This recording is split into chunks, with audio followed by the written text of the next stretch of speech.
First point.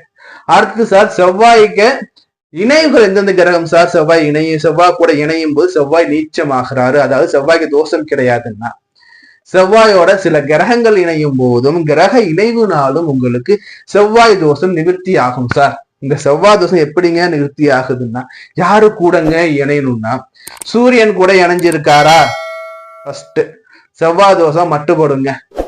அடுத்தபடியா ராகு கேதுக்கள் கூட இணைகிறாரா, ராகு பகவான் கேது பகவான் இவர் கூட இணையும் போது செவ்வாய் தோஷம் மட்டுப்படுங்க.